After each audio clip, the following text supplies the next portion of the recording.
Empires fall, not by invasion alone, but by the weight of what they've done.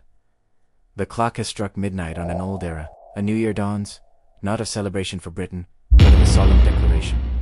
This isn't about politics. It's about a universal law of cause and effect, a concept we call national karma. Just like individuals, nations, so actions across the centuries. And while time may seem to delay the consequences, it never erases them. Justice is not a political negotiation. It is a fundamental law of the universe. For too long, power has been mistaken for a free pass, a shield against accountability. But that shield is dissolving. We are entering a time of moral reckoning, where the deeds of an empire can no longer be hidden in the pages of history. A nation can no longer escape what it has done. The time for justice has arrived. What is written in history books is not erased from the universal ledger. Let's look at the facts, not with emotion, but with clarity. The story of the British Empire is a global trail of aggression. Across Africa, Asia, the Middle East, and the Americas, colonial wars were waged, not for freedom, but for dominion. Rule was imposed by force. Economies were re-engineered for extraction, and entire societies were made dependent. Think of the arbitrary lines drawn on maps, borders scribbled in ink and paid for in blood, which continue to fuel conflict to this very day. The long, dark shadow of empire still falls upon our modern world, influencing cycles of violence and instability. We must acknowledge this history without glorifying it and without denying its impact. This isn't about shame. It's about seeing the truth so we can understand the present. The echo of every cannon shot, every broken treaty, still reverberates. History might call it the Boer War, but a higher justice calls it a crime remembered. In the early 1900s, the world witnessed a defining example of disproportionate force and moral violation. The British response to the Boers in South Africa wasn't just a military campaign. It was an assault on an entire people. We saw the pioneering of concentration camps, where tens of thousands of women and children perished from disease and malnutrition. Scorched earth tactics were employed, destroying farms, homes, and livelihoods, deliberately creating a humanitarian crisis to break the will of a people. This created a deep, generational trauma, a wound of injustice that has never fully healed. And here is a critical truth.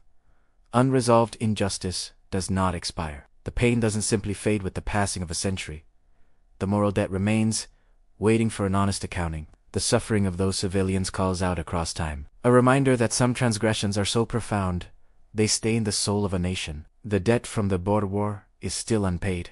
Justice is not cruel, but it is exact. There is a spiritual principle at play here. When a nation repeatedly chooses dominance over compassion, when it consistently rejects mercy in its dealings with others, something profound happens. Mercy itself begins to withdraw from that nation. This isn't a call for violence or retribution. It is a declaration of spiritual consequence. Peace is not a default state. It is sustained by righteousness, by fairness, by just actions. When a nation loses its moral compass, it begins to collapse from the inside out. Long before any external force arrives, it loses its inner peace, its social cohesion, its sense of purpose. The universal law of cause and effect is impartial. It doesn't take sides. It simply balances the scales. A nation that has sown discord abroad will eventually reap division at home. This is a spiritual winter that follows a long season of refusing to show mercy. Those who were once ruled are now becoming the mirror. A great shift is underway, but it's not what you might think. This isn't about a new empire rising to replace the old one. This is not about revenge or political conquest. It is a reversal. Yes, but a reversal in moral leadership. Those who have endured the sharpest injustices often become the greatest teachers of what justice truly means. Their authority isn't built on armies or economic might. It's built on moral clarity and lived experience. Power without justice always decays. It becomes hollow.